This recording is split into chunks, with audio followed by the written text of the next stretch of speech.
வணக்கம் நண்பர்களே, இது வரைக்கும் நீங்கள் நம்ம சேனலுக்கு சப்ஸ்கிரைப் இல்லைனா உடனே கீழே ரெட் பட்டன் அழுத்தி சப்ஸ்கிரைப் பண்ணிங்க. நாம் நீங்கள் பார்க்க போகிறது நடிகர் சிவகார்த்திகேயன் சார் நடிப்பில் மிகப்பெரிய எதிர்பார்ப்பில் வெளியாக உள்ள படம் தான் டாக்டர். இந்த படத்துலேருந்து இப்போது ஒரு நியூஸ் பேப்பரில் அப்டேட் போடும்போது இந்த படத்தில் சின்ன திரை கவினும் நடிக்கிறாங்க அப்படிங்கிற ஒரு தகவலை சேர்த்து போட்டுட்டாங்க. அது உண்மையாக இல்லையான்னு இது வரைக்கும் யாருக்கும் தெரில. ஏன்னா அவங்க படக்குள்ளே அஃபீஷியலாக அறிவித்தா தான் நம்மளுக்கு தெரியும்.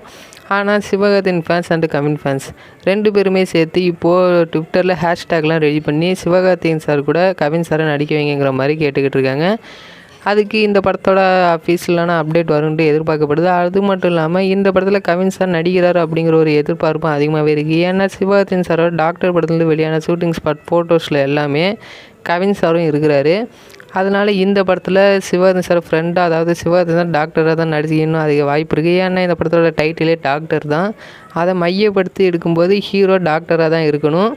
இதில் சிவகார்த்திகேயன் சார் ஃப்ரெண்டாக கவின் சாரும் வந்தால் வேறு லெவலில் இருக்குங்கிறதுல எந்த ஒரு சந்தேகமும் இல்லை. அதுக்காக நாங்களாம் ஒரு ஃபோட்டோ உருவாக்கணும். பட் அந்த அளவுக்கு வரல. பட் கொஞ்சம் எங்களால் முடிஞ்ச அளவுக்கு பண்ணியிருக்கோம். அந்த ஃபோட்டோ எப்படிங்கிறது நீங்கள் தமிழ்லேயே பார்த்துருப்பீங்க. அது எப்படி இருக்குங்கிறத கீழே கமெண்ட்டில் தெரிவிங்க. இந்த படத்தில் கவின் சார் நடித்தா நல்லா இருக்குமா அல்லது வேறு யாராவது நடித்தா நல்லா இருக்குமாங்கிறத உங்களோட கமெண்ட்டை கீழே கமெண்ட் பண்ணுங்கள். இந்த வீடியோ உங்களுக்கு பிடிச்சா ஷேர் பண்ணுங்கள், லைக் பண்ணுங்கள். இந்த மாதிரி நிறைய தகவல் நீங்கள் தெரிஞ்சுக்கணும்னா எங்கள் சேனலை சப்ஸ்கிரைப் பண்ணிவிட்டு கூடவே பக்கத்தில் பெல் பட்டன் அழுத்திங்க. அப்போ தான் நாங்கள் அப்புறம் அனைத்து வீடியோவும் உடனடியாக வந்துக்கிட்டே இருக்கும்.